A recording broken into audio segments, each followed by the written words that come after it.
অনেকদিন হলো একটা হাঁস ফ্রিজে আছে। মনে থাকেনি। মানে মনে অনেক হয় না এরকম যে একটা জিনিস রাখছি কিন্তু মনে নেই। ঠিক এরকমটাই হইছে। তা হাঁসটাকে তো খেতে হবে কিন্তু হাঁস বেশিদিন ফ্রিজে থাকলে বিশেষ করে দেশি হাঁস, দেশি মুরগি, দেশি মাছ এগুলি বেশিদিন ফ্রিজে থাকলে কিন্তু গন্ধ হয়ে যায়। তো একটু ভিন্নভাবে রান্না করতে হবে। তো আমি হাঁসটাকে কিন্তু দেখুন পেঁয়াজের সাথে আদা রসুন বাটা দিয়ে খুব লাল, লাল করে ভেজে নিচ্ছি অনেক সময় ধরে। আমি এতটা তো দেখানো সম্ভব না। এই দেখুন ভাজার পরে আমি সব ধরনের গরম মসলা, হলুদ, মরিচ সহ দিয়ে দিলাম।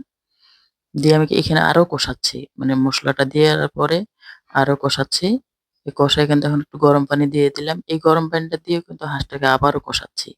কারণ এই হাঁসটা এখন বেশি, বেশি কষাইতে হবে। যত কষাবো হাঁসটা তত বেশি স্বাদ আসবে। আসলে কিছু, কিছু রান্না আছে যে কষানোর মধ্যেই স্বাদ বাড়ে। তো আমার অনেক ভালোভাবে কষানো হয়ে গেছে। আমি দিয়ে দিলাম ঝোলের পানি। হাঁসটা সিদ্ধ হবে সেই পানিটা। হাঁসটা একটু মাখো, মাখো ভাবে নামাবো। তবে হাঁসের ঝোলও কিন্তু খেতে দারুণ স্বাদ।